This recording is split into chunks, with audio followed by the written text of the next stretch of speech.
Hola, hola, muy buenas noches, estimados estudiantes.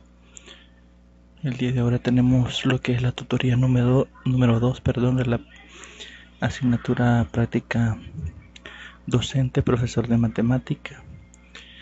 La tutoría está programada para las 8, 8, para las 7 p.m. del día de ahora, sábado 9 de marzo del 2019. Vamos a esperar. Ahorita son las 6:56. Vamos a esperar que sea la hora para iniciar con la tutoría. Esperar que se conecten.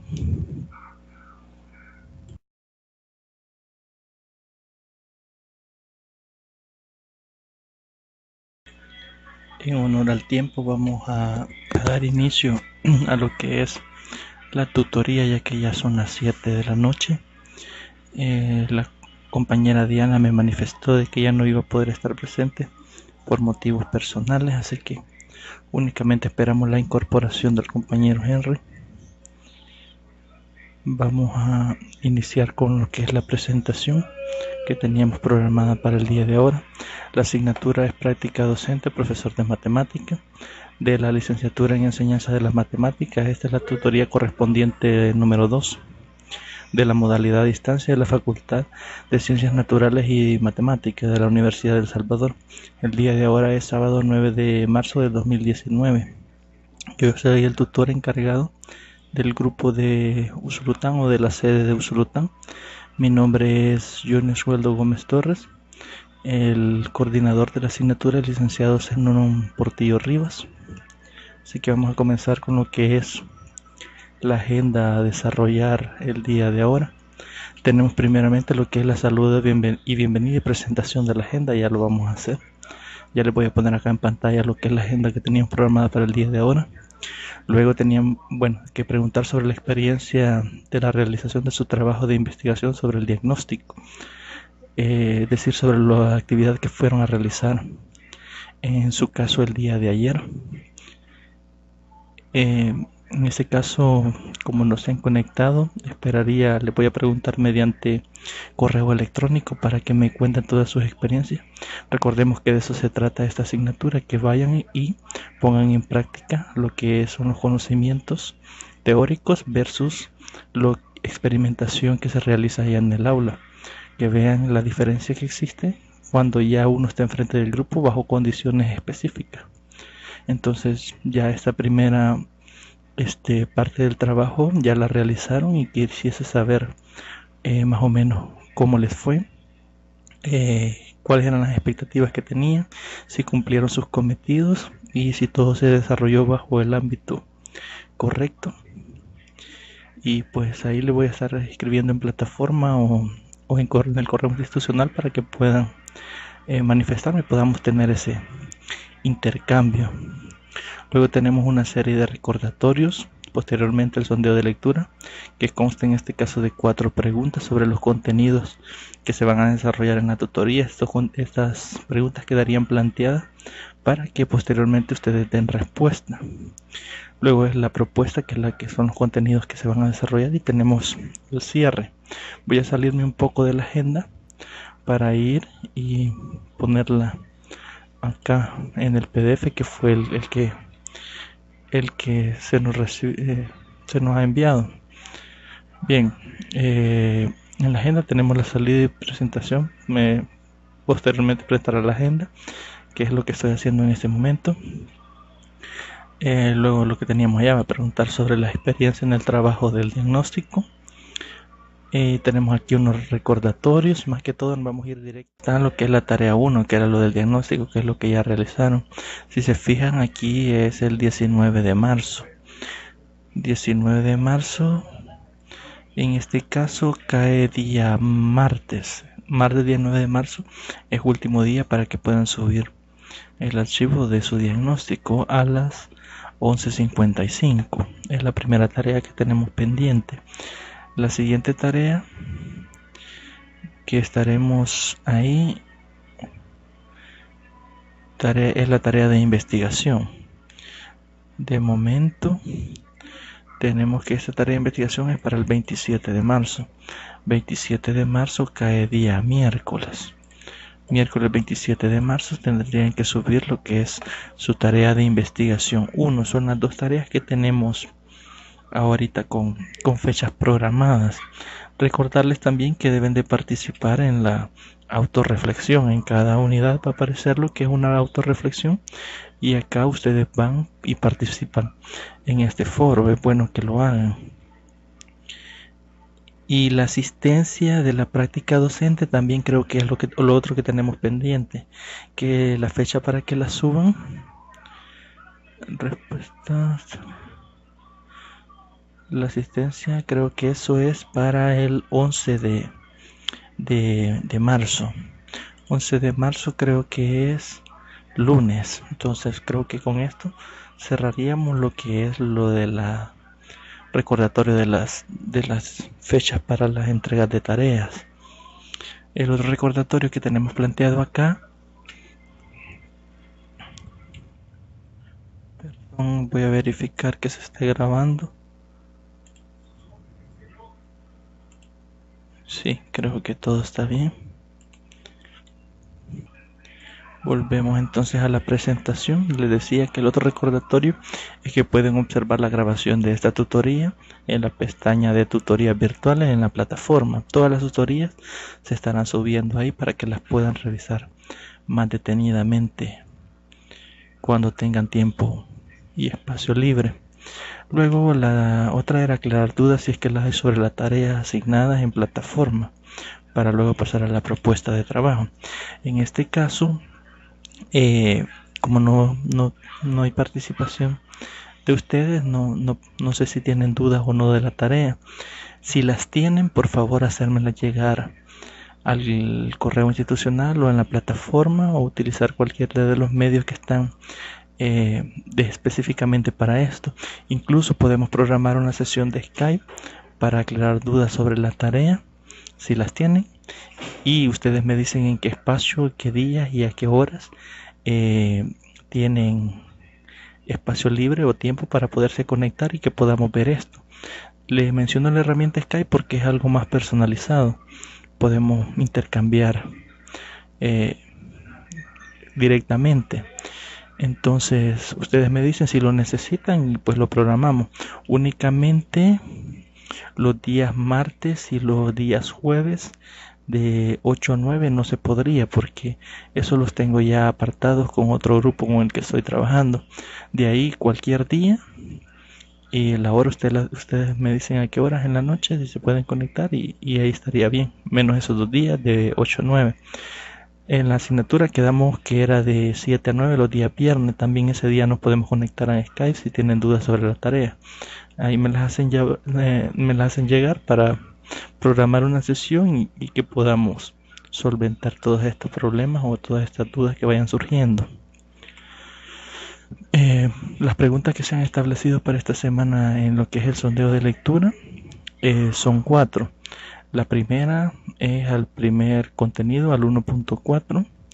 La segunda y la tercera pertenecen al 1.5 y la última pregunta pertenece al contenido 1.6. La primera que nos aparece nos dice qué aspectos difieren entre la formación de docentes desde la visión cubana contrastada con la salvadoreña respecto a la enseñanza y el aprendizaje de la matemática. Es decir, cuáles son las diferencias que encontramos de la experiencia cubana con la experiencia salvadoreña. Vamos a encontrar, ya lo vamos a ir desarrollando, que tienen muchas similitudes, pero aquí específicamente nos está pidiendo diferencias. Vamos a tener que identificar esas diferencias para poder responder esta pregunta. La siguiente pregunta que tenemos es que los modelos pedagógicos actuales son útiles para modificar a los estudiantes con el aprendizaje en la especialidad en la educación en matemática. La siguiente pregunta, también del mismo contenido, que es el contenido 1.5, nos dice que cómo pueden aportar las TIC al desarrollo de una educación relevante que considere el aprender a conocer, aprender a ser, el aprender a hacer y el aprender a vivir juntos. Allí esto aparece, en este sentido, esta pregunta aparece planteada ahí en el material. Ahí ustedes pueden revisarlo. Incluso aquí ya lo vamos a ver más adelante en el desarrollo de ese contenido, para que puedan responder estas dos interrogantes. Y la tercera pregunta, que pertenece más que todo al último contenido, el 1.6, de hecho pertenece creo a la página 24, que es la última página del material que debíamos de leer, nos dice que si cree que el MINED, en colaboración con el JICA es la Cooperación Internacional Japonesa, ha trabajado en mejorar la enseñanza en matemáticas en su práctica pedagógica, o solo ha quedado en la elaboración de libros de texto. Esto porque el material ahí nos va a mencionar, bueno, lo vamos a ver más adelante, que una de las cosas en las que ha venido a ayudar la cooperación internacional japonesa es a elaborar libros y cómo utilizar estos para la enseñanza en matemáticas. Entonces ahí ustedes con la lectura van a poder responder las preguntas que tenemos planteadas ahí. Esto es en cuanto al sondeo de lectura. Vamos a pasar a lo que es la propuesta. Bueno, veo que no se han conectado aún, así que vamos a continuar con la propuesta. En cuanto a la propuesta, vamos a comenzar con lo que es el contenido 1.4, que nos dice que la formación para la profesión docente en la educación en matemática, una visión desde la experiencia cubana versus la salvadoreña. En un inicio vamos a ver lo que es la experiencia cubana. Nos dice que en Cuba existen 3 tipos de niveles educativos: el primario, el secundario y el terciario. En el primario tenemos lo que son todos esos grados que están abajo del séptimo, por ejemplo del sexto hacia abajo. El secundario tendríamos quizás lo que son del séptimo hasta bachillerato y algunos técnicos, y en el terciario tenemos lo que son las universidades. Cada uno se caracteriza por las especialidades de los docentes que trabajan en cada uno de ellos. Tenemos que en Cuba, por ejemplo, en el sector primario trabajan docentes que son considerados integrales, es decir, no tienen una especialización en matemática específica, sino de que tienen conocimientos de todas las áreas, similar a como es acá en El Salvador. Ahora bien, a partir del séptimo grado o en el nivel secundario, ya hay docentes que tienen alguna especialización en matemática, ya sea en matemática y física o matemática y computación, pero ya tienen una preparación en el área de matemática.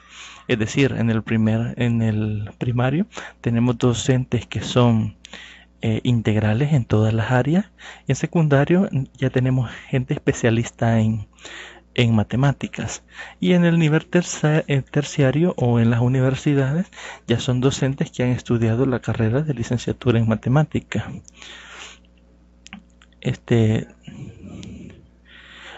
Dado la masividad de la enseñanza y la insuficiencia de docentes preparados en Cuba, ha sido necesario contratar personal docente de enseñanza de las matemáticas, es decir, personas que tengan conocimientos en matemática o alguna preparación matemática. La cantidad de contratados es muy variada en cada curso, no es poca. Esto debido a que, como ha sido una masividad, es decir, una afluencia grande de estudiantes, se requiere bastantes docentes para que puedan brindar la asistencia en estas asignaturas numéricas. Entonces ha tocado a incluso contratar docentes que ya estaban retirados, pero en un nivel específico todos tienen una preparación en el área de matemática. Muchos son ingenieros, otros de matemática física, jubilados que se reinsertaron con salario completo, que es lo que les mencionaba, han echado de mano todos esos profesionales en el área de matemática porque han sido necesarios para poder implementar los programas que ahí se están desarrollando. En cuanto a la cantidad de docentes versus la masividad de la enseñanza. Luego tenemos acá lo que es una pirámide, esto por los niveles primario, secundario y terciario. Recordamos que el nivel primario es la base y esto es como una cadena, es una consecución. Debe de ir con una cierta lógica. Los maestros de primaria son formados en escuelas pedagógicas. Si notamos esto, lo que nos está diciendo es que les importa bastante la parte pedagógica, no tanto el conocimiento en una área específica, por decirlo así, matemática. No interesa tanto que vaya a ser o que sea preparado para dar matemática, sino que sea preparado para tratar con niños, para intercambiar y comunicarse con estudiantes. Entonces, los maestros del primer nivel estarían formados en escuelas únicamente pedagógicas. Para los maestros del segundo nivel, es decir, para los maestros de séptimo grado, bachillerato y técnicos, los maestros son formados por universidades de ciencias pedagógicas o de facultades correspondientes con las universidades de algunas provincias. ¿Ya? Son formados un poco diferentes. Ya estos ya llevan alguna preparación matemática, como lo mencionábamos anteriormente, y aquí ya hay especialidades, ya se tiene algún conocimiento matemático, ya sea de matemática o física, como lo mencionaba anteriormente, o matemática y computación, por decirlo así. Ya para el nivel universitario son formados por las 5 universidades del país que ofrecen las carreras de licenciatura en matemática. Esto creo que es similar en El Salvador. En realidad, yo no sé si hay alguna universidad privada que esté dando lo que es la licenciatura en matemática acá en El Salvador. Según tengo entendido yo, solo la Universidad Nacional en alguna de sus facultades es que tiene o tenemos esta carrera, ¿verdad? Que es para trabajar. En Cuba lo hacen solo para trabajar en el nivel superior. Deben de tener la licenciatura en matemática para desenvolverse en esas áreas. Luego pasamos ya a lo que es el diseño o la confección de los planes de estudio en la experiencia cubana o en Cuba. Existen comisiones nacionales de carrera integradas por especialistas de las diferentes provincias del país. Antes existía una comisión nacional de perfeccionamiento centrada en La Habana, que se ocupaba de dictar las políticas de formación de los docentes a todos los niveles educativos. Pero en este caso ellos dictaban cómo enseñar matemática o cómo los docentes debían de actuar en estas asignaturas, sin que, ellos decidían qué contenidos iban a impartir y todo esto, sin que el docente estuviese inmerso en la confección de dichos planes. Es decir, no había una participación de los docentes en esta confección, sino que solo venía ya lo que ellos iban a trabajar. Entonces no había participación democrática, por decirlo así, de representantes de los docentes en los temas en la toma de decisiones. Es decir, estas comisiones decidían qué temas se iban a impartir o qué contenidos pertenecían al currículo, y no había participación del resto de docentes o participación democrática o representativa en la confección de dichos planes. Únicamente venían ellos y los aplicaban. Luego, los verdaderos promotores de la cultura matemática en el país, capaces de compartir experiencias eficaces para superar las actuales carencias de la formación integral de nuestros docentes de matemática, todavía no tienen una posibilidad efectiva de influir con sus criterios, es decir, las personas que tienen estas experiencias o los que podrían dar aportes significativos a estos planes de estudio o modificarlos de forma positiva no son tomados en cuenta, que es lo que estaba mencionando actualmente, y esto sucede en la actualidad. Entonces pasamos por eso. También olvidé mencionar que cuando hablábamos de que se hizo una contratación masiva de docentes, muchos de estos se limitaban a cumplir con el programa orientado, es decir, con lo que se les pedía, con lo que los organismos centrales pedían, y ellos no participaban en la confección. Entonces no había participación del docente, únicamente venían y cumplían con los planes, que era lo que les solicitaban, pero no tenían una profundización, por decirlo así, de la enseñanza en matemática por parte de los docentes. No tenía esa cultura. Luego vamos a pasar ahora a lo que es la formación, capacitación y profesionalización del sector docente. Primero vamos a ver que la capacitación o la formación docente es la misma para todos independientemente de su especialización. Es decir, no importa el área en el que se va a trabajar, la capacitación es la misma. No importa si va a dar matemáticas, sociales, ciencia o alguna otra asignatura. O sea, la capacitación es la misma para todos, sin importar el curso de superación, diplomados o maestrías o doctorados que ellos poseen. Luego tenemos que los medios y mecanismos que se usan en casi la totalidad son semipresenciales o final de semana, tanto para diplomados cortos de 2 años como para maestría dilatada de 3 o 4 años. Los doctorados que se realizan en el territorio nacional de Cuba en casi su totalidad son no presenciales, sin un programa académico de estricto cumplimiento, pues están estructurados con mucha flexibilidad en dependencia de las condiciones de los doctorados y de las orientaciones de las tesis.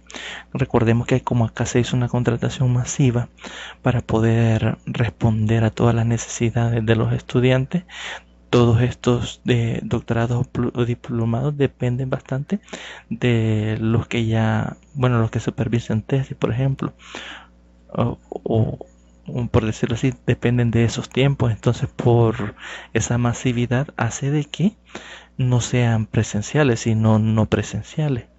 Incluso aún así, depende bastante del tiempo de la persona que está a cargo de ellos.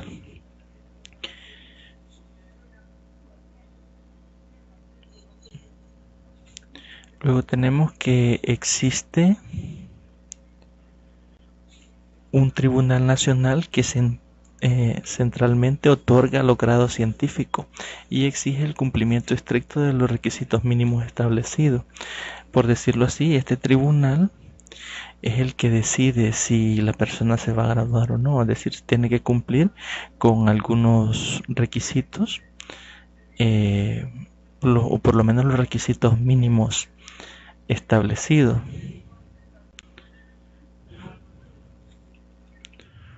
Luego vamos a ver acá que una de las mayores dificultades que se enfrenta actualmente es la de incentivos para que haya mayor interés por la carrera pedagógica, en especial por ser docente de matemática.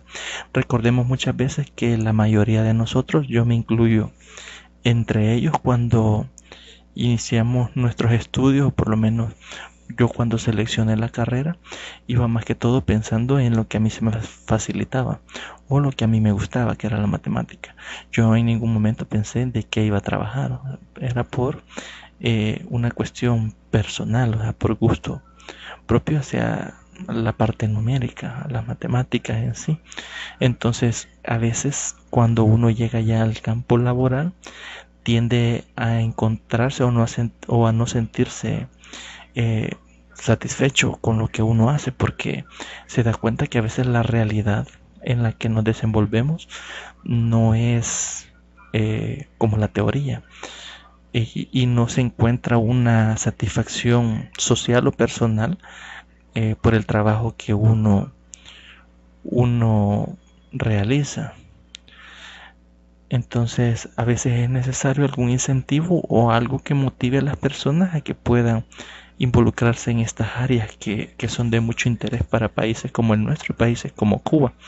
Entonces, en Cuba, en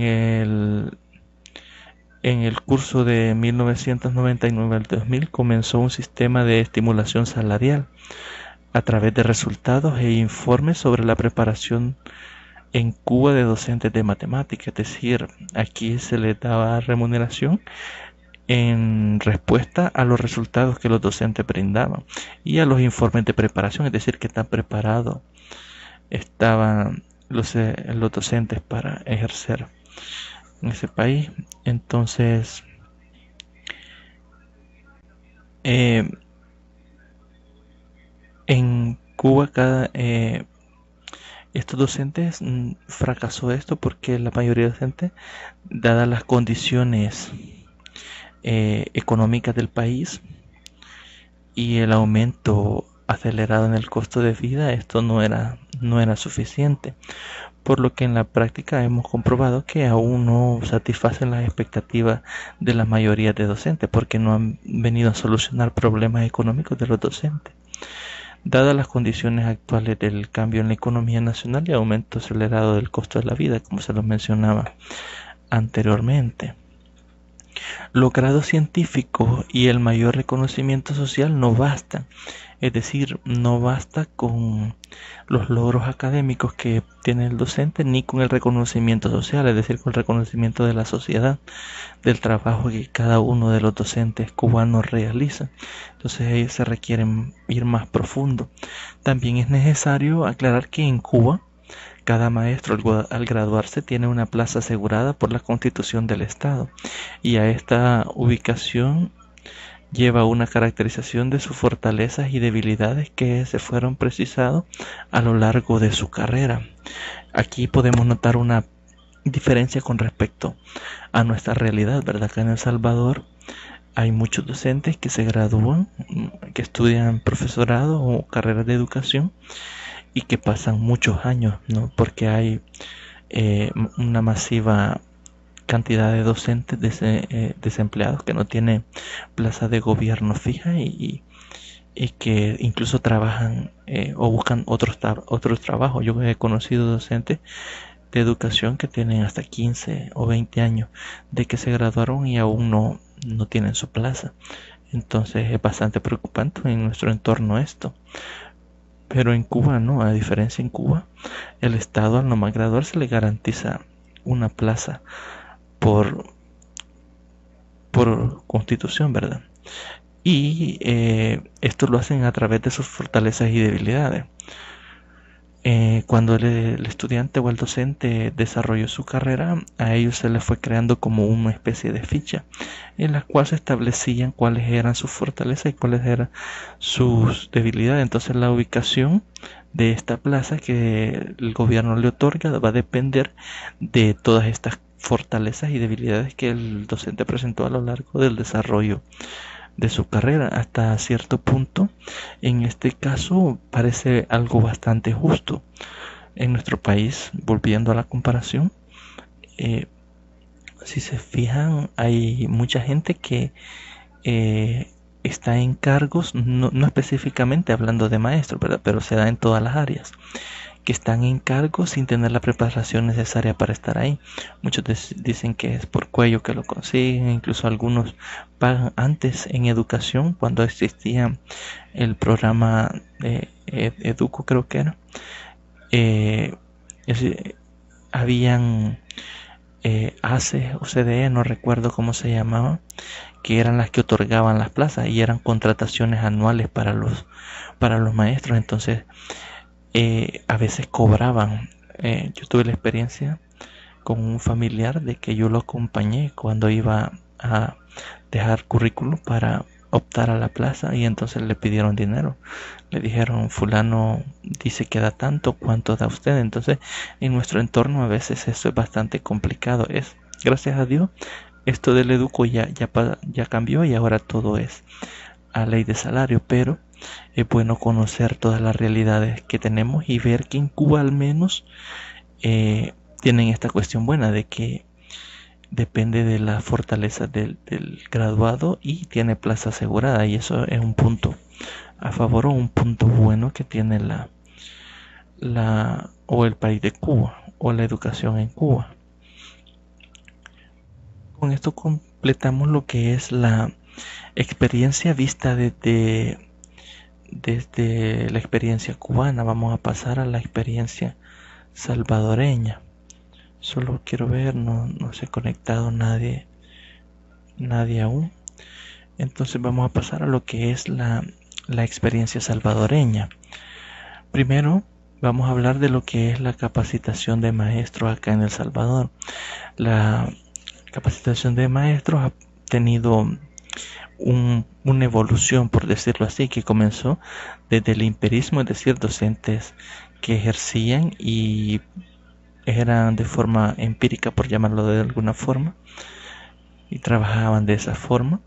Luego pasó por las escuelas normales, ya vamos a hablar más adelante sobre cuáles eran estas escuelas normales que también formaban docentes, pero ya esto ya era más formal. Luego, con el cierre de las escuelas normales, se les cargó la formación de docentes a los institutos tecnológicos. Estos eran los encargados de formar docentes. Y por último llegamos a lo que es la universidad, que debido a la heterogeneidad de enfoques y de estrategias de formación docente. ¿Por qué? Porque no hay un plan unificado. En nuestro país, cada universidad tiene su currícula de lo que debe de cursar un docente para tener su título. Entonces aquí tenemos esa heterogeneidad porque tenemos una diversidad de enfoques de cada universidad que no ha sido unificada, y de estrategias de formación no son las mismas para todas las universidades.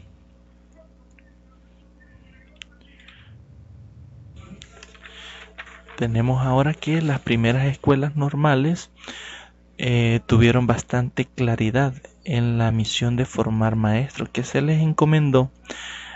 Prueba de ello fueron los muchos educadores que se destacaron en el magisterio, quienes recibieron formación en las normales, es decir, en estas escuelas normales. Una era la Alberto Masferrer y España en San Salvador, es decir, en San Salvador teníamos dos que formaban escuelas normales que formaban docentes, que era la Masferrer y la España. La Francisco Gavidia, que pertenecía a San Miguel, la Gerardo Barrios, que estaba en Santa Ana, son las que se encargaban de formar docentes, o a las que se les había dado la labor de formar docentes o de capacitar los docentes. Labor similar realizada en las escuelas rural de Izalco y otras que funcionaban en el país, con el fin de superar deficiencias, porque por ejemplo acá habían algunas de estas que tenían deficiencias en la formación de docentes, no todas eran buenas. Entonces, con el fin de superar estas deficiencias, se creó una reforma en 1968, en la que se creó la Ciudad Normal Alberto Masferrer, institución en la que se concentró la responsabilidad de formar maestros para educación básica. Es decir, en este caso la normal Alberto Masferrer era la encargada únicamente, como dice, se centralizó, es decir, sobre ella recayó la responsabilidad de formar docentes, pero únicamente eran docentes para educación básica. La formación de maestros estuvo centralizada por el Estado hasta 1981, año en el que la Ciudad Normal fue cerrada, es decir, la ciudad creada en 1968 cerró en 1981. A partir de entonces, la responsabilidad de formar maestros de educación básica pasó a institutos tecnológicos, trasladándose así la formación de maestros del nivel de educación media al de educación superior. Es decir, aquí en Alberto Maferrer eran en educación media, y ya cuando se cerró y se pasó a Instituto Tecnológico, ya se trasladó la educación para los docentes a un nivel superior. A un nivel superior.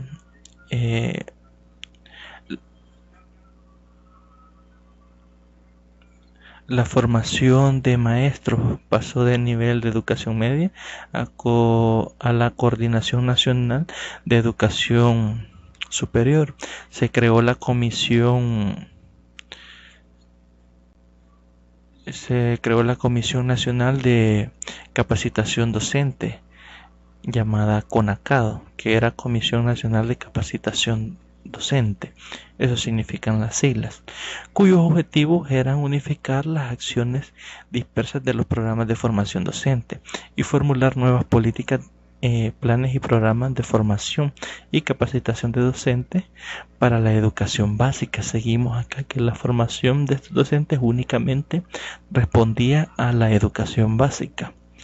Si notamos, todos estos enfoques van dirigidos a ese tipo de educación, educar docentes para educación básica, no tanto para educación superior o para educación media. Esta Comisión Nacional de Capacitación Docente era la que se encargaba de, aparte de formar los docentes, formular las nuevas políticas, es decir, todas aquellas normativas bajo las cuales se regía la capacitación docente o la docencia, los planes o la currícula que se iba a utilizar y los programas de formación, es decir, todos esos contenidos que iban a estarse enseñando en las aulas.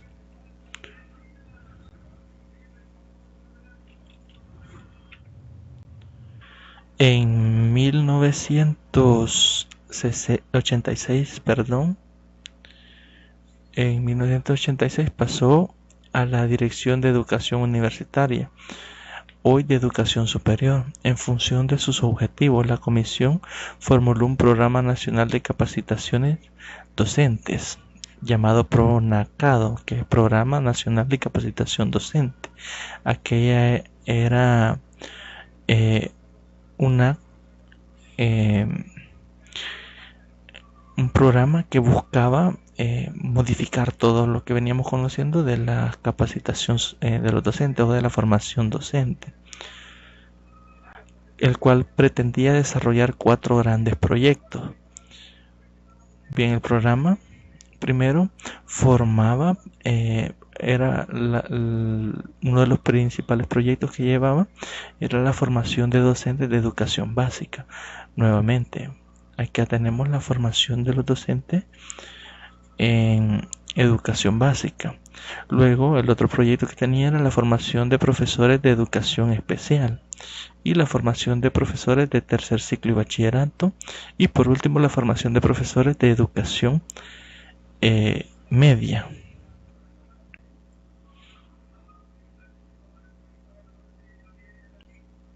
La educación básica era básicamente para primer y segundo ciclo. En este se incluía lo que era la parvularia, la formación de profesores en educación especial y la formación de profesores de tercer ciclo.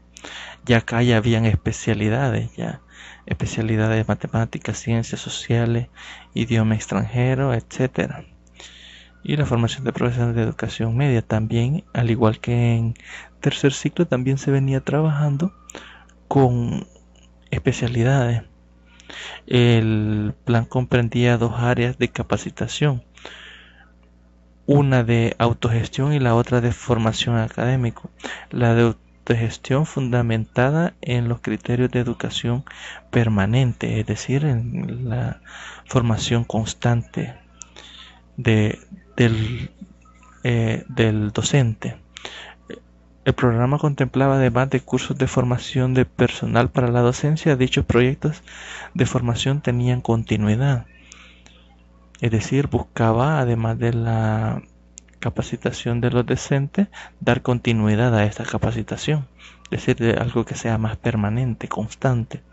El plan tenía una duración de 2 años lectivos, subdividido en 4 ciclos de estudio presenciales a tiempo completo, de 18 semanas cada uno. Los requisitos de ingreso para el plan de formación inicial eran, bueno, antes que nada, vemos acá nuevamente que para la formación docente en aquellos años era una duración de 2 años, actualmente de 3. Tenía 4 ciclos de educación y los requisitos para poder ingresar eran poseer título de bachiller, es decir, haber terminado el bachillerato, disponer de tiempo completo para realizar los estudios académicos en una jornada y las actividades extracurriculares y prácticas docentes en otra jornada, es decir, disposición de tiempo actualmente. Antes esto era como un requisito fundamental, el hecho de tener la disposición para ir y estudiar en estas jornadas que están planteadas acá. El tercero era someterse a un proceso de selección. Supongo yo que este proceso de selección era similar al que realiza la universidad. Recordemos que por la masividad de personas que tal vez querían ingresar no se les podía recibir a todos y por eso se hacía este proceso de selección. Para graduarse se exigía aprobar todas las asignaturas del plan de estudio, realizar satisfactoriamente la práctica docente y desarrollar un proyecto educativo como parte de la capacitación opcional. Bien, notamos acá primero que lo común, ¿verdad? Para graduarse tenían que terminar todas sus asignaturas en el plan de estudio que estaban estudiando.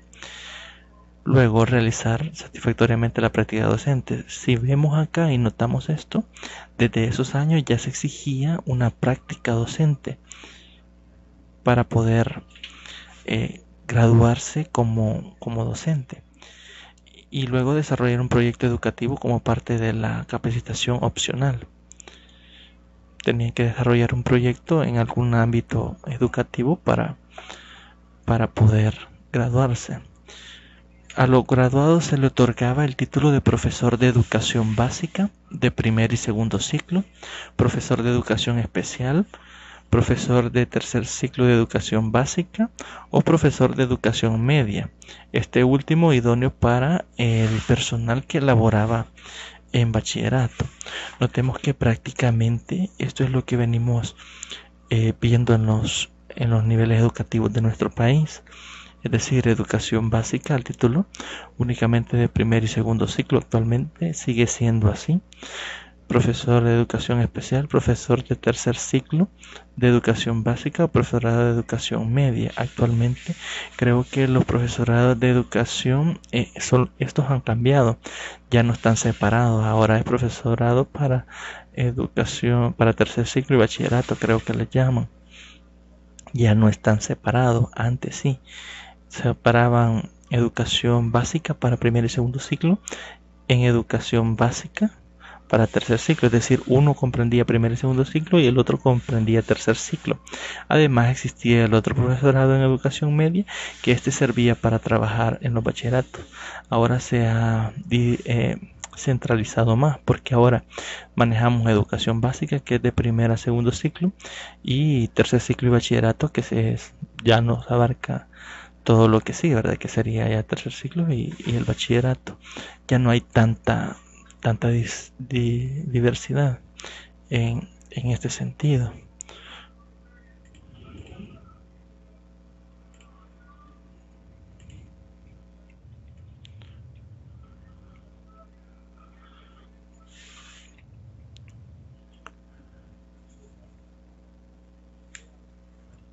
Pasamos ahora que en 1987 la Comisión Nacional de Capacitación Docente, adscrita a la Dirección de Educación Superior, implementó un proyecto de mejoramiento de la educación tecnológica del nivel superior.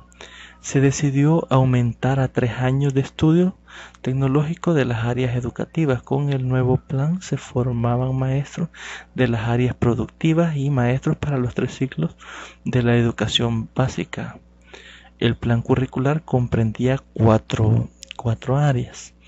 antes de ver lo de las 4 áreas, primero quizás analizar un poco qué es lo que nos está planteando acá el texto. Lo primero es que se cambió, ya no eran 2 años de estudio, sino que eran 3 años de estudio, y ahora ya habían especializaciones o una preparación en áreas específicas. De hecho, acá dice áreas productivas. Ya había una especialización en estas áreas. Ahora bien, comprendía 4 áreas: formación personal y social, estudio básico, formación especializada y práctica profesional y social. Si notamos, la formación personal y social va referida más a todas aquellas capacidades que el docente debe de poseer. Estas capacidades humanas, acá dice referida a la formación humana para el desarrollo de las capacidades, potencialidades del estudiante y sus dimensiones de profesional, de padre de familia y de ciudadano. Más que todo en este caso va referido a la parte de valores, a la parte del proceder, a la parte del cómo o del qué. Es decir, cómo debe de comportarse el docente en el área. Esa era la formación personal y social. Más que todo era la formación del ciudadano. Luego, la otra etapa que comprendía eran los estudios básicos. Proporcionaba al estudiante las bases necesarias para el campo específico de su profesión. Por ejemplo, en la enseñanza de matemáticas, acá en esta área que comprendía esto, estaríamos hablando de todos los contenidos matemáticos. Dotaba de todo lo necesario al docente para que pudiese desempeñarse en el ámbito laboral. Entonces, sus estudios básicos eran básicamente, valga la redundancia, los contenidos de la área específica que estaba estudiando. Por ejemplo, estaba estudiando profesora de matemática, por decir algo, acá estaban los contenidos matemáticos. Si era lenguaje, pues le enseñaban literatura; si eran sociales, historia; y si eran ciencia, pues los contenidos que apeguen ahí al área específica en los cuales se iba a desenvolver. Luego, la otra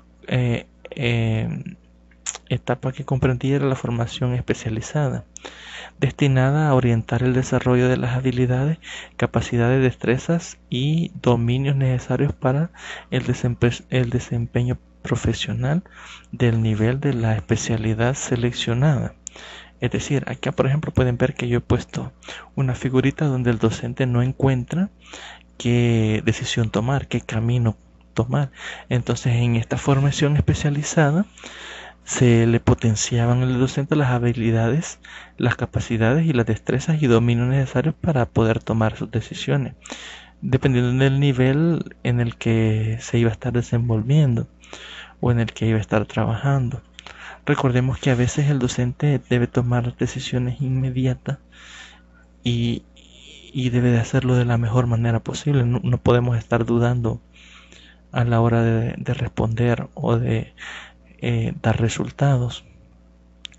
La otra etapa que comprendía era la práctica profesional y social, que si notamos todo lo que hemos venido viendo hasta ahorita, esa práctica desde que apareció se ha venido replicando en todos los sistemas, es decir, regida por los lineamientos establecidos por la Dirección General de Educación, que era la práctica, es ir y enfrentarse a la realidad de nuestro país bajo las condiciones específicas de cada generación. Aquí estamos hablando de los años de 1987, más o menos por esos años vino lo que es lo de la guerra civil, en la cual se vio inmersa nuestro país. Ya vamos a ver cómo esto afectó a la formación de docentes. Tenemos que en 1989 se suspendió el ingreso a la carrera de profesorado para la educación básica en todas las instituciones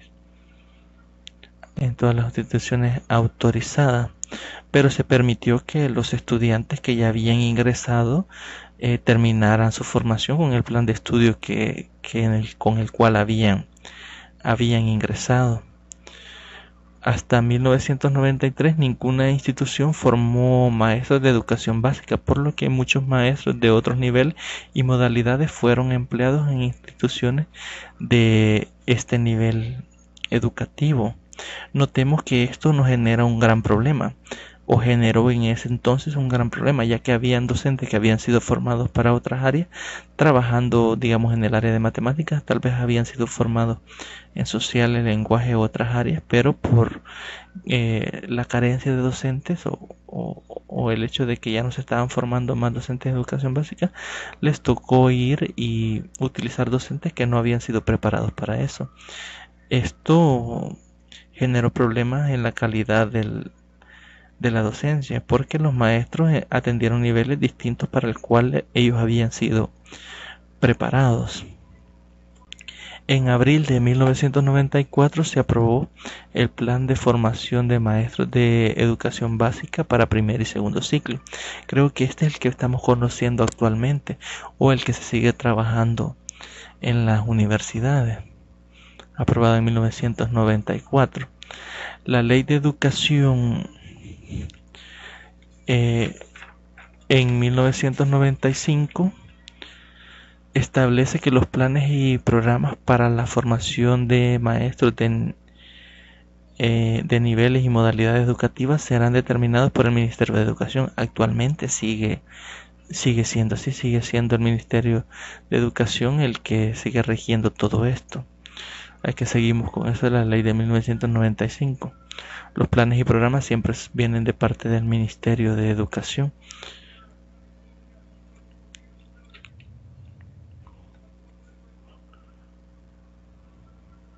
Luego tenemos que, según la ley de la carrera docente, es deber del Ministerio de Educación planificar y normar la manera integral de formación de docente.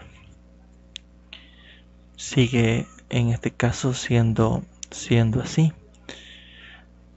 según la ley de la carrera docente. Luego tenemos la formación de los docentes. Siempre está regida bajo el Ministerio de Educación. Se concibe al maestro como el profesional que tiene la responsabilidad de facilitar y orientar el proceso de aprendizaje en tanto aprendizajes individuales como en grupos de estudiantes. Luego tenemos lo que es primero la educación inicial. Se requiere un maestro que sea reflexivo de su práctica docente en el aula. ¿Qué nos está diciendo esto que sea reflexivo? Es decir, debe de haber una constante valoración de cómo procede, debe ser justo y debe tratar de motivar a su estudiante, mantener esa comunicación y poder ir mejorando todo su proceso de enseñanza-aprendizaje con todos estos factores que se vayan involucrando en la constante práctica docente o en la buena práctica docente, para que transforme la realidad y para que planifique los procesos en equipos de trabajo. Esto de transformar la realidad es bastante importante porque a veces llegamos a lugares que tienen entornos diferentes a los que estamos acostumbrados. Entonces nosotros debemos de tomar todo lo bueno que tienen esos entornos para utilizarlos a la hora de desarrollarnos como docente, para no sacar al estudiante de su zona de confort, por decirlo así. El papel de docente es orientador o guía del aprendizaje. Creativo, dinámico, debe estar en constante proceso de superación personal en la formación inicial. Bien, esto de orientador o guía ya viene a darnos una idea de que el rol o el papel de docente está cambiando. Ya no es el docente el que se para al frente y es el que transmite el conocimiento, ya es un guía del aprendizaje, solo es el que indica el camino por el cual el estudiante debe de regirse para poder desarrollarse en base a los contenidos que se le estén planteando. Debe ser creativo y dinámico, es decir, debe de crear todos esos entornos que favorezcan al estudiante a la hora de asimilar los contenidos, y debe ser dinámico para que el estudiante no se aburre o procure mantener unas variaciones que le permitan mantener la atención del estudiante y las ganas de seguir aprendiendo. y debe obviamente estar en proceso de superación personal, es decir, mejorando día con día todas sus experiencias, ir tomando lo bueno y desechando lo malo, e ir puliendo, por decir así, su forma de trabajo o su estilo de enseñanza. Asimismo, el docente debe ser capaz de extraer del medio social elementos que le permitan incorporar a la escuela expresiones de cultura cotidiana para integrarlas a la escuela y en la comunidad. Es decir, debe tomar todo lo bueno que tiene el entorno del estudiante y ver de qué forma lo involucra en el desarrollo de su proceso de enseñanza-aprendizaje. Ya recordemos también que la cultura es un factor bastante importante. En nuestro país se da bastante a veces de que hay estudiantes que rechazan la asignatura matemática. De hecho, hay universidades que han hecho unas investigaciones acerca de por qué es ese rechazo a las asignaturas numéricas. Suele ser bastante, no sé si cultural, pero sí se ha venido desarrollando año tras año. Entonces es deber de nosotros ir y cambiar esas perspectivas negativas y volverlas unas herramientas positivas. Es decir, cambiar la ideología del estudiante es un tanto difícil, así que más que todo ir tratando de modificando esa idea de que las matemáticas son difíciles o de que son complicadas. Luego tenemos lo que es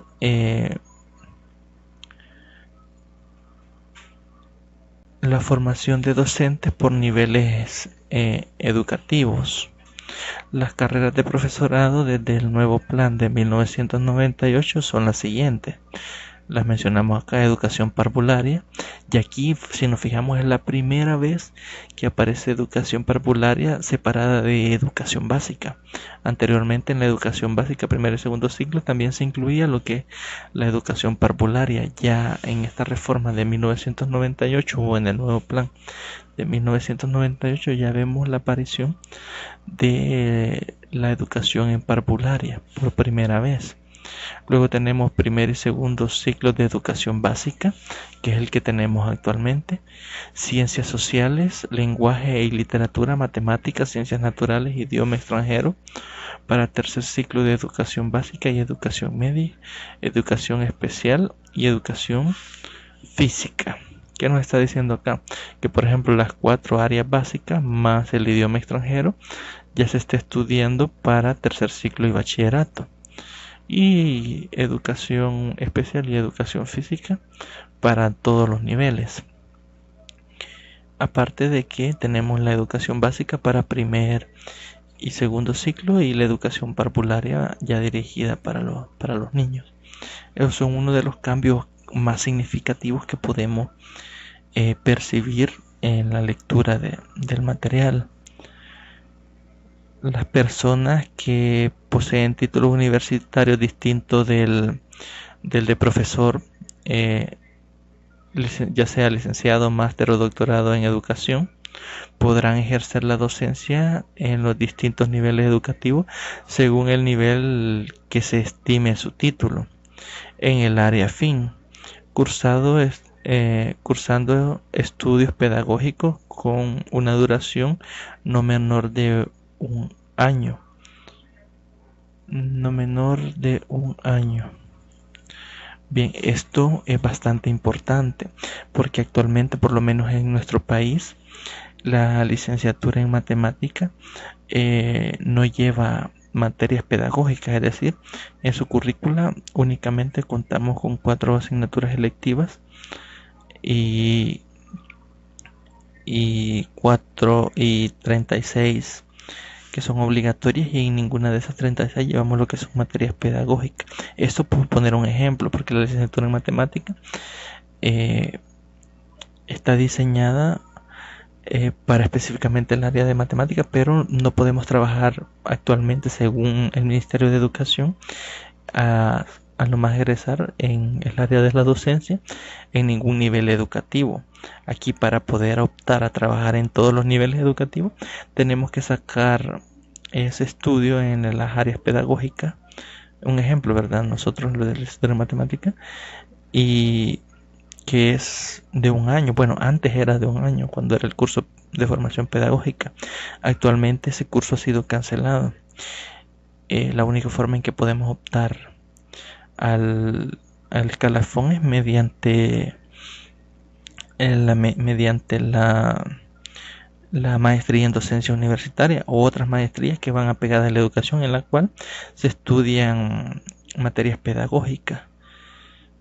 Y de hecho, por ejemplo, poniéndole mi caso, yo me gradué en el 2015 de la licenciatura en matemática. Luego, como ya no estaba el plan de un año, me tocó sacar lo que es la maestría en docencia. Y actualmente estoy tramitando lo que es el escalafón. A uno le toca ir a San Salvador para que evalúen su título universitario, es decir, el título de licenciatura en matemática. Y en base a esa evaluación, el Ministerio de Educación decide en qué área le va a dar el escalafón. Lógicamente lo dan en matemática porque es con el que tienen más afín.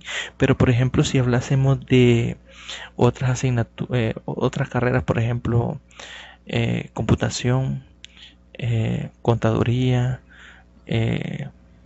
derecho, por decirlo así, o sea, otras que no tienen nada que ver o tienen poca matemática, es bueno que hagan ese análisis para que no se incorporen docentes que no tengan las capacidades en el área al que van a ir a impartir. Tienen que hacer ese estudio. Yo en ese sentido veo bastante bueno esto que se ha hecho actualmente, así porque se ha delimitado lo que es las áreas.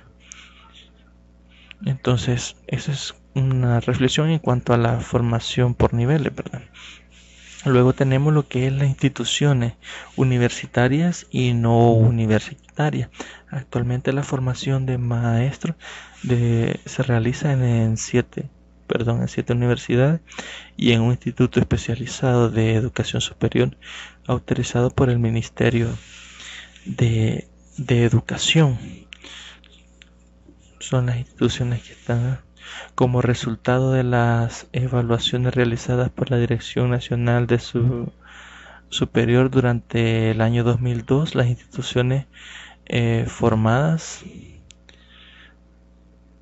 algunas instituciones cerraron. Recordemos que había una masividad de docentes, por lo mismo de que habían varias instituciones que estaban formando docentes. Entonces, debido a esas evaluaciones, algunas instituciones tuvieron que cerrar. Vamos a pasar ahora a lo que es el currículo para la formación de docentes. Actualmente tenemos el currículo está formado por tres dimensiones, digámoslo así: la formación general, la formación especializada y la práctica docente. La formación general es todas aquellas asignaturas pedagógicas que se cursan para la docencia. Normalmente psicología 1 y 2, didáctica general 1 y 2, educación y sociedad, diseño y aplicación del currículo, formación aplicada a la educación, evaluación del aprendizaje y desarrollo profesional. Y el peso académico estimado de estas asignaturas pedagógicas es de un 33% de la currícula. Luego la formación especializada ya va más que todo al área en el que se va a desenvolver. En este caso, para un ejemplo, profesores de matemática, ya aquí se ven todas las materias matemáticas, o donde van a recibir todos aquellos contenidos que le van a capacitar para poder desenvolverse en dicha área. Se estima que es un 37% de la currícula, la formación ya especial en una área específica. Con el desarrollo de esta, los estudiantes tendrán la oportunidad de adquirir el dominio de los contenidos curriculares y de los contenidos específicos de la didáctica necesaria para el desempeño como docente en una especialidad determinada y en un nivel del sistema educativo nacional. Ya vimos cuáles son los niveles que tenemos actualmente. Luego tenemos por último lo que es la práctica docente, que tiene un peso estimado del 30% de la currícula. Si nos fijamos, la suma de estas tres áreas nos da el 100% de la formación del docente. Y con esto concluimos lo que es la experiencia salvadoreña en cuanto al desarrollo docente. que era el primer contenido que teníamos que tratar el día de ahora. De hecho, era el contenido más extenso que teníamos previsto para el día de ahora. Vamos a pasar al segundo contenido, que es el desarrollo profesional mediante las redes de creación y gestión del conocimiento de la educación. Acá nos dice que la calidad de la educación de un país no es superior a la calidad de los profesorados. ¿Qué nos está diciendo esto? Que si la educación tiene una calidad baja, entonces la educación del profesorado también tenemos una educación baja. No podemos esperar que una aumente si no aumenta la otra. De ahí la prioridad de que la gran mayoría de las reformas educativas otorga al fortalecimiento de la profesión docente. Es decir, si fortalecemos la profesión docente, también estamos fortaleciendo o aumentando lo que es la calidad educativa. La aceleración del cambio social en el momento actual exige sucesivos esfuerzos de cambio de trabajo cotidiano de nuestros profesores. El cambio social nos obliga a modificar nuestro trabajo. Los profesores necesitan aceptar el cambio social como un elemento básico para obtener éxito en nuestro trabajo. Es decir, hay que aceptar los cambios que van generando la sociedad. Por ejemplo, antes se utilizaban máquinas de escribir en los institutos públicos. Actualmente ya están obsoletas y únicamente tenemos computadoras. Hay que irnos adaptando a todos estos cambios que no sabemos cuánto van a ocurrir. Nosotros nos preparan, digamos, usted se gradúa en el 2020 y usted va a estar ejerciendo hasta el 2050. ¿Qué va a pasar en esos 30 años? No lo sabemos. Entonces usted debe de ir adaptándose a todos los cambios que vayan surgiendo con el paso del tiempo. La sociedad critica al sistema educativo con el argumento de que la formación que imparten no responde a los cambios demandados por la sociedad y la economía. Esa es una de las críticas bastante fuertes que nosotros hacemos normalmente, pero como la velocidad de cambio de los sistemas educativos es menor que la de la sociedad actual, en cuanto al sistema educativo intentan adaptarse a las nuevas demandas sociales, estas han vuelto a cambiar y de nuevo la sociedad critica los sistemas educativos por el argumento de que no responden a las demandas actuales de la sociedad y de la economía. Si nos podemos pensar, esto es algo bastante lógico y que sucede con bastante frecuencia. Cuando nosotros notamos las necesidades sociales o económicas y todas esas demandas y queremos responder a estas demandas, vienen y cambian los planes de estudio para generar todas estas respuestas a las de la sociedad, pero que un plan de estudio puede durar 3-5 años y en 5 años la realidad ya va a ser otra, puede haber cambiado. Puede ser también que el cambio no sea mucho, no sea excesivo, pero puede ser también que sea totalmente radical, es decir, totalmente diferente. En este sentido, la educación nunca va a responder de forma inmediata a lo que es estas necesidades o sociales o económicas, ya que cuando se saca el profesional que responda a las necesidades que fueron evaluadas, por ejemplo, en el 2015, lo sacan en el 2020, ya la realidad es otra. Entonces, esa crítica va a estar ahí permanentemente, porque la velocidad con la que incorporamos incluso todas estas necesidades para poder dar respuesta es bastante lenta, aparte del tiempo que tardan en salir estas personas que están siendo preparadas para dar respuesta a una época que ya ha transcurrido. Entonces, por lo tanto, en la formación de profesores debemos profesionalizar el cambio social, es decir, preparar a nuestros futuros profesores desde el argumento de que un maestro que sale de nuestras instituciones con una formación en 2018 con 20 años va a trabajar en la enseñanza hasta el 2063, por ejemplo, y que de la misma forma en que los últimos 20 años han desaparecido las máquinas de escribir, los carretes de fotos y las fichas perforadas, resulta impredecible saber ahora qué otras cosas van a desaparecer de nuestra vida diaria y qué tipo de formación exigirá la sociedad a nuestros alumnos dentro de 50 años. Es decir, ustedes los preparan para el 2018 y van a estar trabajando hasta el 2063. O sea, ustedes se van a encontrar una realidad totalmente diferente para la cual están siendo preparados, pero es obligación suya mantenerse en preparación constancia para poder seguir dando respuesta a todos estos cambios.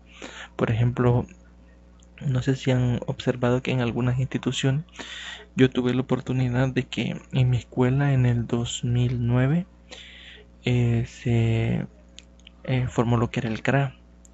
Hasta antes de eso no teníamos una vista de lo que era una computadora, entonces habían docentes que tenían miedo incluso de tocar una máquina, no querían aprender, no querían modernizarse. ¿Por qué? Porque se sentían cómodos como estaban y ahora si lo vamos y observamos, todo se hace mediante computadoras.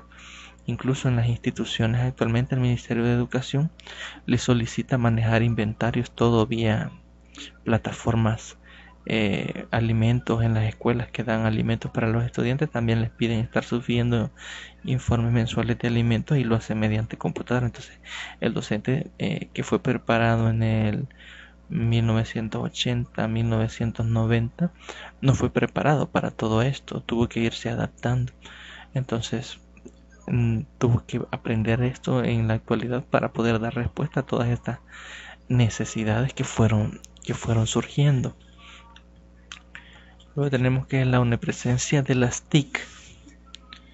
La omnipresencia de las TIC en el mismo tiempo para una oportunidad y un desafío, y nos impone la tarea urgente de encontrar para ella un sentido y un uso que permita desarrollar sociedades más democráticas e inclusivas, que fortalezcan la colaboración y la creatividad y la distribución más justa de los conocimientos científicos, y contribuya a una educación más equitativa y calidad para todos.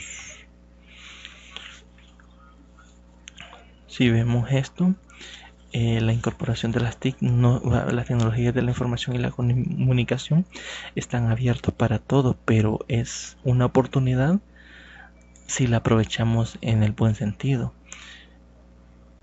También puede venir e influir de forma negativa, entonces es nuestra obligación darle el uso correcto para que toda esa información venga a ser más inclusiva y democrática para todos, es decir, que todos tengamos acceso a ella, a la buena información, que fortalezca la colaboración y la creatividad y la distribución más justa del conocimiento científico. Es decir, en internet uno puede encontrar de todo.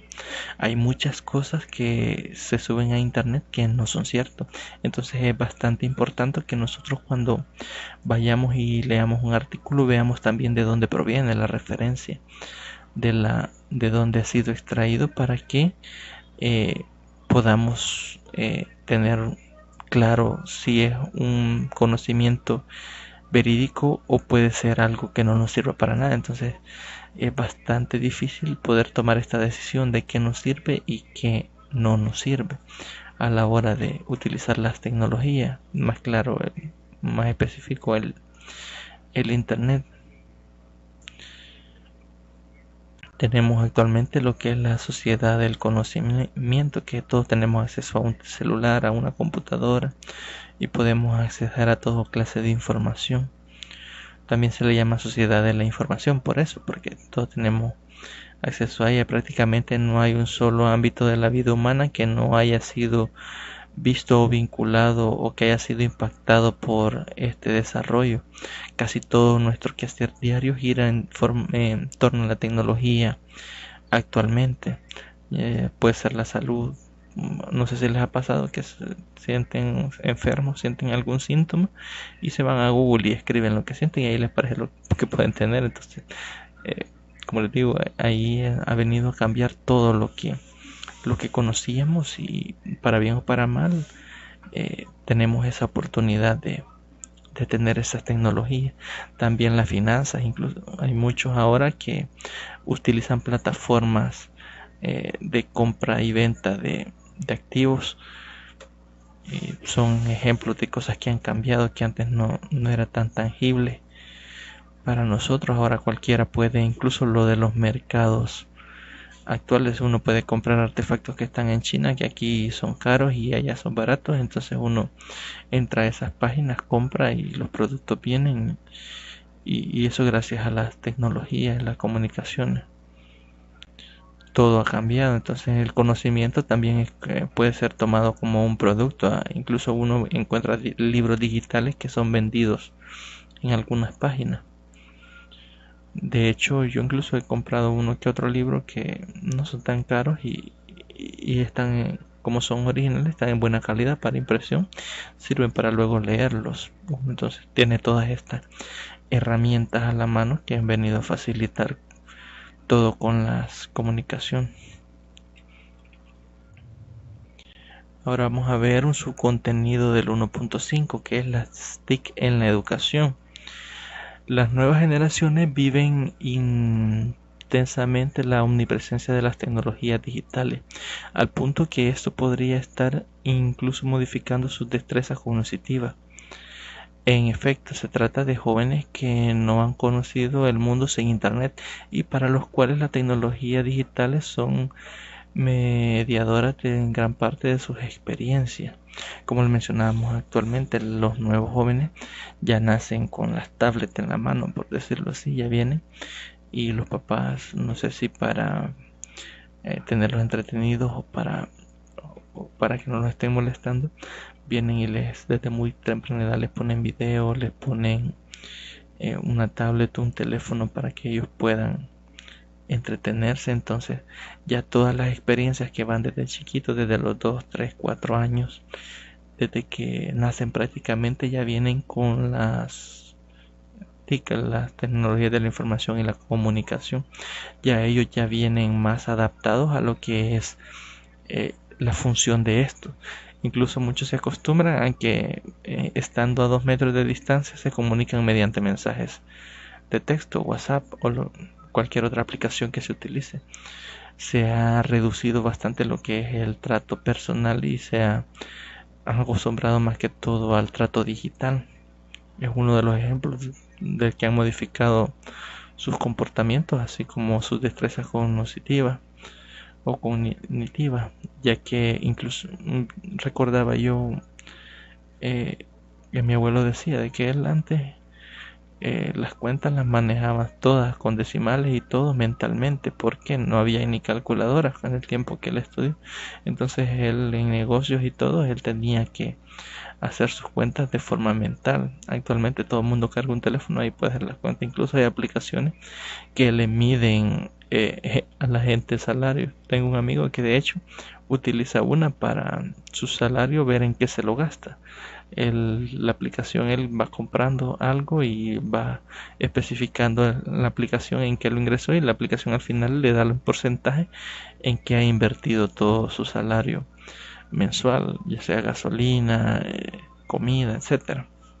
Entonces, con estas tecnologías, ya los estudiantes ya vienen que todo viene a base o girando en base a eso. Todas sus experiencias son percibidas desde el punto de vista de las tecnologías que manejan.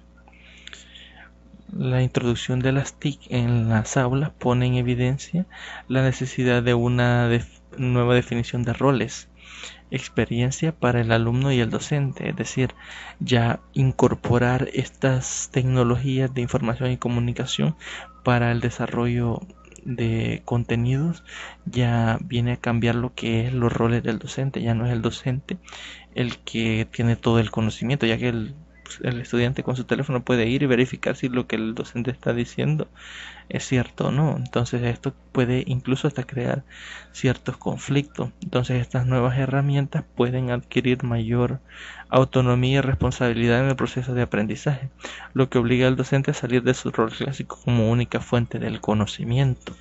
Esto por lo mismo de que ya no es él el que tiene el conocimiento absoluto, por decir, el que transmite, sino que hay otras herramientas que le permitan también adquirir esos conocimientos o verificar esos conocimientos del celular. Creo que actualmente muchos estudiantes hacen eso. Incluso antes, yo recuerdo cuando yo estudiaba bachillerato, yo acostumbraba a andar cargando un diccionario porque algunas palabras que yo no conocía las buscaba y las escribía para luego aprendérmelas y ya no tener que volverlas a buscar en otra ocasión, saber su significado. Actualmente eso ya no se necesita. Cuando estuve estudiando la maestría yo ya no andaba diccionario, sino que en el teléfono alguna palabra no conocía, la escribía en Google y me decía qué era. Entonces ya no ha sido necesario ni eso de, de, de escribirlo, o sea, porque se me puede olvidar o me va a tocar buscarlo de nuevo otra vez, porque en el momento en que lo necesito lo vuelvo a escribir y ahí me vuelve a aparecer. Entonces ha cambiado todas estas perspectivas y el rol de docente en ese sentido también debe de ir cambiando y adaptándose a estas tecnologías. Tenemos ahora lo que son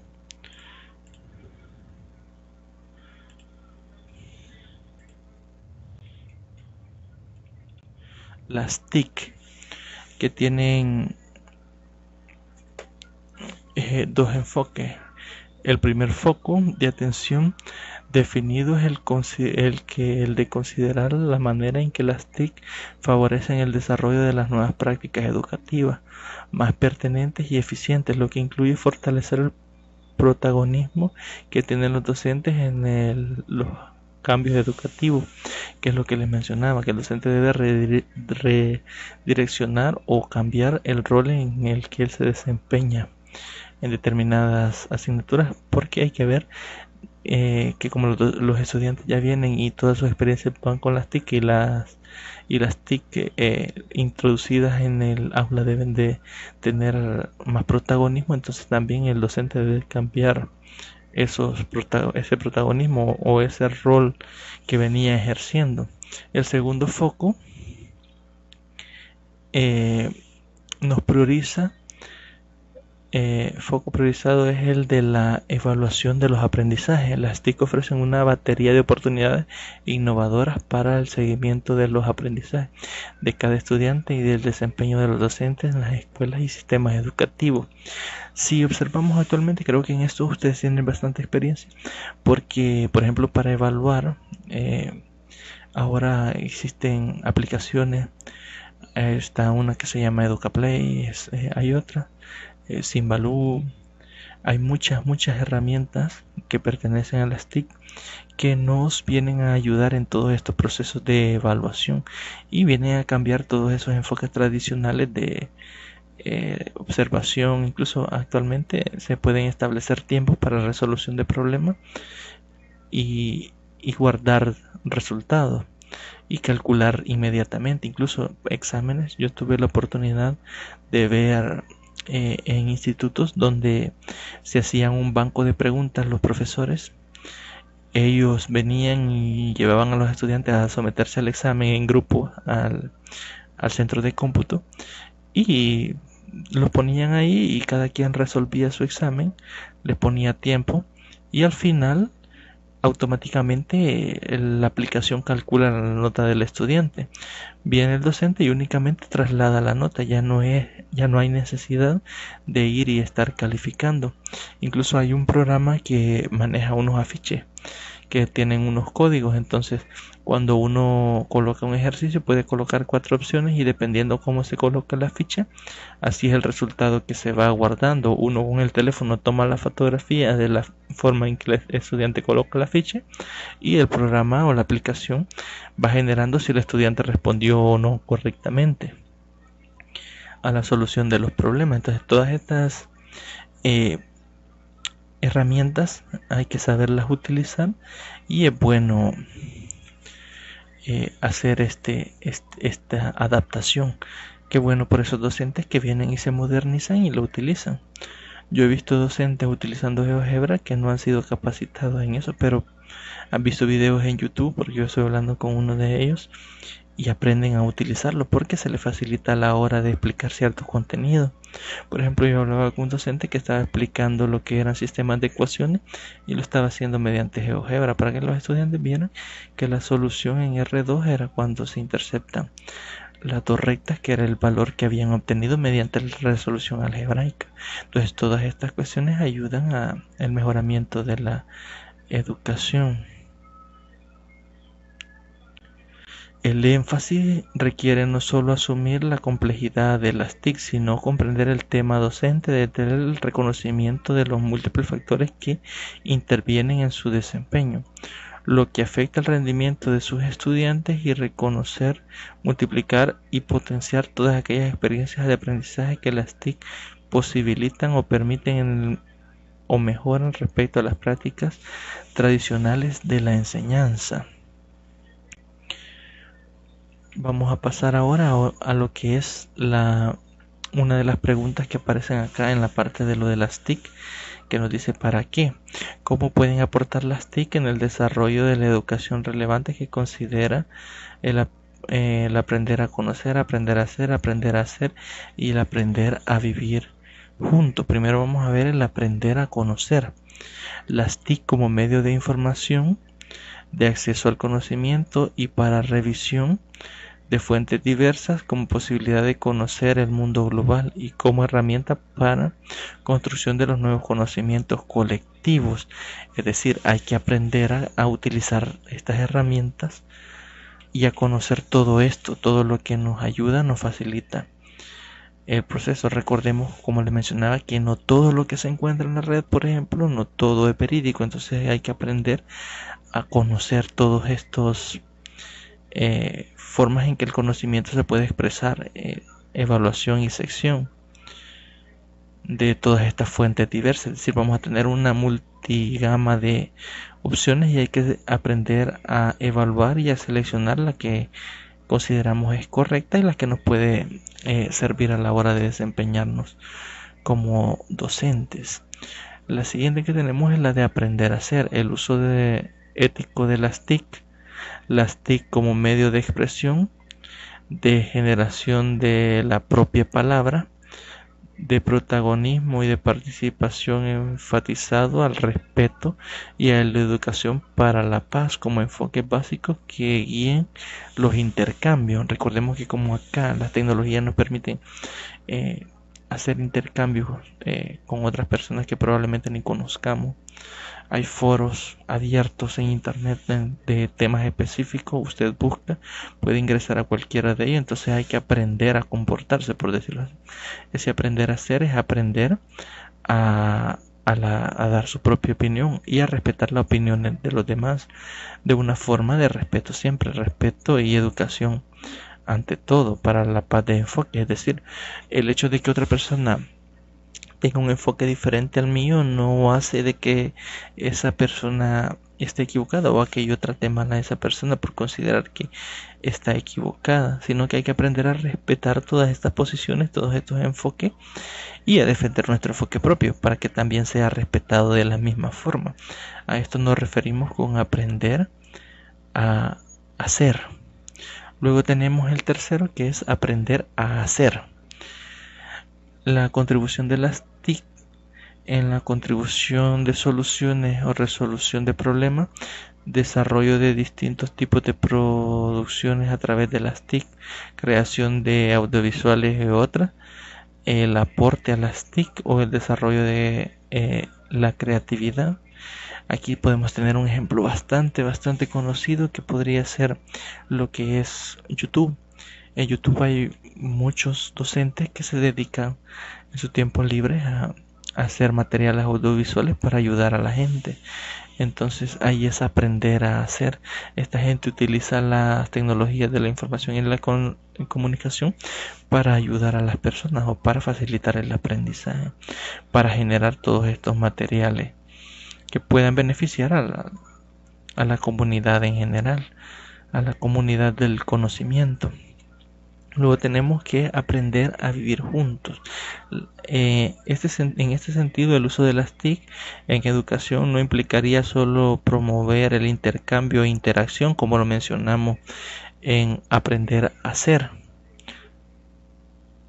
sino que también debe contribuir a visibilizar y valorar la diversidad cultural desde un enfoque de derechos humanos. Es decir, tenemos que aprender a respetar a todos.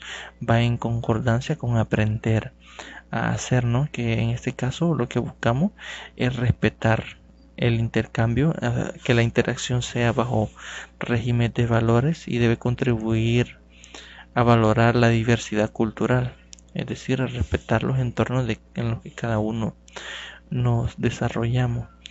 Eso sería en cuanto a cómo las TIC pueden aportar de forma eficiente.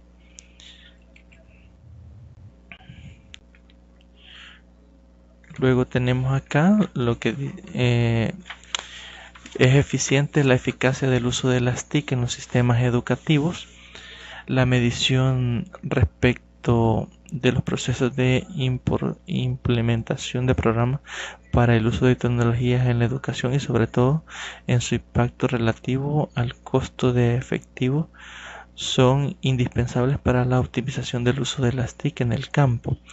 El solo acceso a la tecnología no se traduce automáticamente en mejores resultados del aprendizaje y será necesario medir para aprender en qué, cómo y cuándo ellas representan una ganancia. Es decir, por sí solos las TIC no nos garantizan o no nos dan una mejoría en el proceso de enseñanza-aprendizaje, sino que hay que aprender bajo qué entorno o cómo y cuándo ellas sí nos garantizan una cierta rentabilidad o mejora en lo que es la educación. O sea, por sí solas no, pero incluso hay mucha gente que se denomina autodidacta porque se va y lee en internet o busca información en la red y se especializa en cosas. Incluso en una serie que se llama La teoría del Big Bang, que es cómica, saca un pequeño chiste de cuanto a esto, que le dice, dame un buen video el protagonista dice, dame un buen video de YouTube y yo mismo le hago la vasectomía. Es decir, él considera que puede aprender solo, sin necesidad de un médico, puede hacer cosas que para los cuales no ha sido preparada, siempre y cuando se le dé una buena herramienta de información. Entonces, las TIC en sí solas, la conclusión es que las TIC en sí solas no nos garantizan una mejora en el rendimiento o en el proceso de enseñanza-aprendizaje, sino que hay que aprender a medir bajo qué enfoques o en qué momento o cómo y cuándo y dónde sí lo garantizan para poderlas aplicar de la forma correcta. A definir de objetivos de aprendizaje claros y explícitos de cada intervención ayuda a alinear en expectativas y entender mejor el tipo de impacto que se requiere lograr. En ese sentido, aquí dice definir objetivos de aprendizaje claro, es decir, cuáles son mis objetivos bajo los contenidos que se está trabajando. Deben ser claros y explícitos y cada intervención controlada ayudará a alinear expectativas y atender mejor el proceso de impacto que se requiere lograr. La evaluación se podrá analizar en términos relativos, de manera de entender no solo el papel que juega la inversión en la tecnología, en educación, en el desarrollo de las nuevas prácticas que favorecen el aprendizaje, sino un costo efectivo del respecto de otras posibles inversiones. En este caso, si nos vamos a la realidad de nuestro país, por ejemplo, en las escuelas actualmente está el gobierno del FMLN saliente, estaba dando lo que eran las lempitas. A mí me llamaba la atención de que en una institución que yo conozco dijeron que iban a dar 20 lempitas y al final lo que dieron fue una serie de tablets, 20 tablets, que quieras o no, en una institución donde se carece de internet es una inversión vacía, es decir, no tiene aplicación, no hay cómo utilizarla ya que no contamos con la red. Entonces hay que ver si estas inversiones en tecnología dan la rentabilidad educativa que uno puede esperar. A esto nos referimos con esto, que las prácticas favorezcan al aprendizaje, sino un costo-efectividad respecto a una posible inversión. Es decir, si lo que yo invierto en la tecnología me devuelve esta inversión en lo que es el rendimiento del proceso de enseñanza-aprendizaje o el rendimiento académico de los estudiantes, si eso viene a facilitar todos estos procesos. Vamos a pasar entonces al último tema que teníamos planteado, que es el análisis de la formación permanente del profesorado en la educación en matemática. El profesorado cuenta con múltiples reformas educativas. La primera, en 1940, se da que se da en El Salvador, en la cual se elaboran planes de estudio con orientaciones pedagógicas que significan un avance en el sistema educativo nacional. En 1968, año en el cual, a partir de las exigencias del modelo industrial y las puntas de este, se inicia la segunda reforma educativa nacional impulsada por el ministro Walter Kenneth. Estos son datos nada más que estamos dando, que se han desarrollado a lo largo de la historia. La reforma educativa de 1995, en el marco del Plan de Reconstrucción Nacional post-Acuerdo de Paz, fue uno de los programas más importantes del sector social, además de la voluntad política y de la conciencia colectiva para la importancia de la educación para el desarrollo.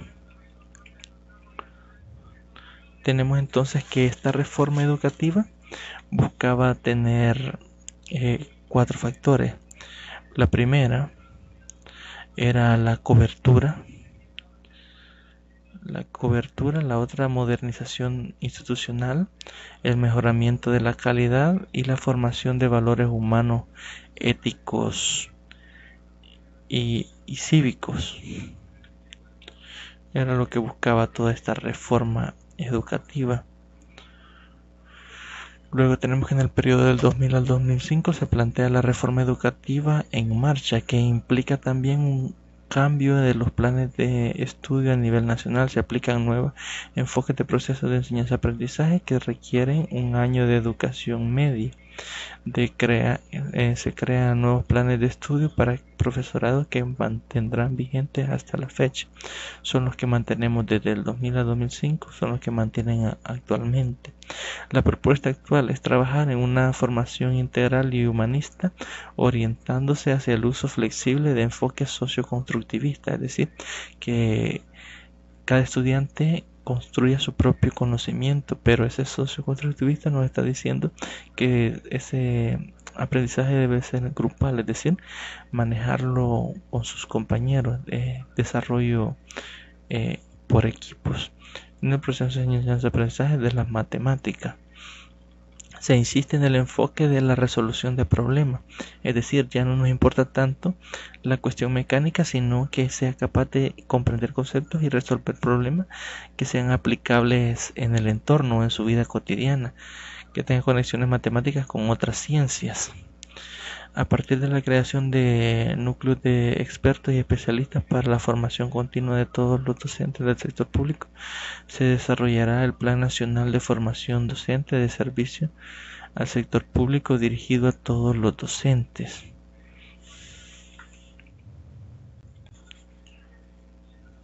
Luego tenemos lo que es la formación de docentes de forma continua. La formación de docentes a cargo de la universidad e institutos técnicos superiores se pueden distinguir 2 grandes etapas, que van primero de 1980 hasta 1992 y luego de 1992 hasta la fecha. En la primera etapa se desarrolla en plena guerra civil y se caracteriza en las técnicas en la formación de maestros. Su característica es la técnica en la formación de maestros, destacadas la ampliación de los años de estudio de 2 años a 3, que es lo que mencionábamos anteriormente, que inicialmente eran 2, luego con una reforma llegamos a los 3 años, que ha hecho que se modifique su estatus de educación técnica o carreras cortas, aunque fuese a un nivel universitario o educación técnica superior. La característica fundamental de esta etapa era el desorden más que la desarticulación. Recordemos que acá, como todo esto se dio mediante la guerra, no había una constante supervisión sobre todas estas entes que estaban graduando docentes en estos años, debido la guerra civil o al conflicto armado. La planta docente creció anárquicamente y desmesuradamente, lo que produjo una situación problemática. En la actualidad hay más de 44.000 maestros habilitados legalmente para ejercer la docencia, sin asignación en una escuela, mientras, por otro lado, existen maestros sobrecargados con múltiples grados y turnos y responsabilidades de atender múltiples escuelas, niveles y disciplinas sin tener la preparación adecuada.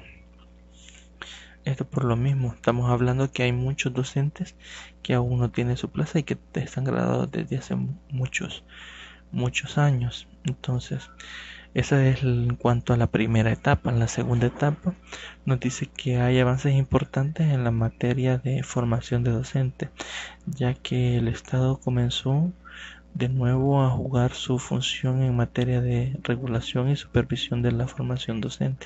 Es decir, esto como fue posguerra, esta etapa fue posguerra, ya el Estado asumió nuevamente lo que es la supervisión y regulación de la formación de docentes.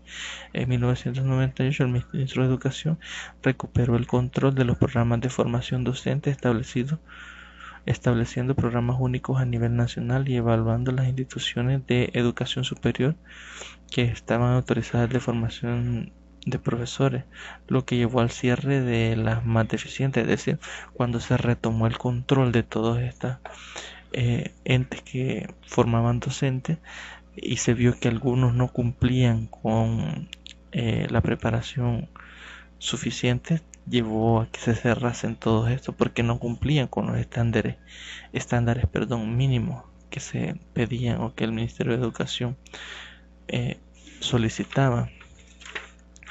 Luego, para finalizar, tenemos que el MINED, en colaboración con la Cooperación Internacional de Japón, trabaja en mejoras de la enseñanza de la matemática. La Agencia de Cooperación Internacional de Japón, conocida con sus siglas JICA, el MINED y la Universidad de El Salvador desarrollan el proyecto de mejoramiento de los aprendizajes de la matemática en educación básica y educación media, ESMATE.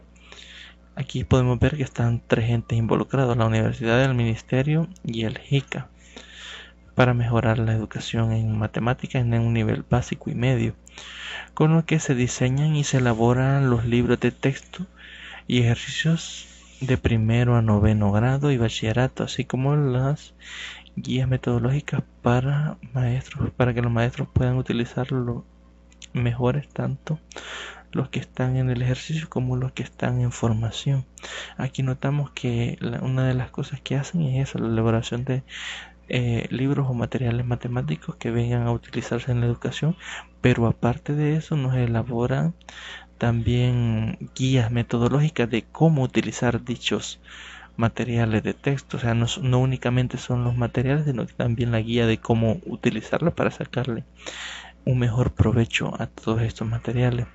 A través de este programa llamado ESMATE se busca mejorar el rendimiento académico de matemática de primero a tercer ciclo de educación básica y media, así como promover la cooperación mutua en la didáctica de la matemática a nivel regional.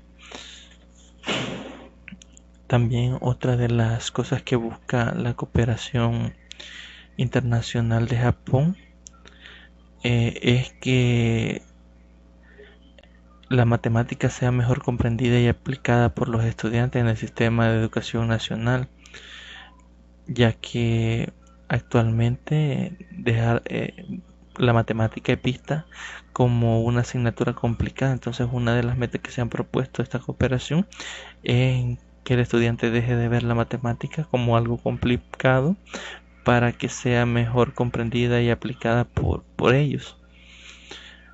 Por otra parte,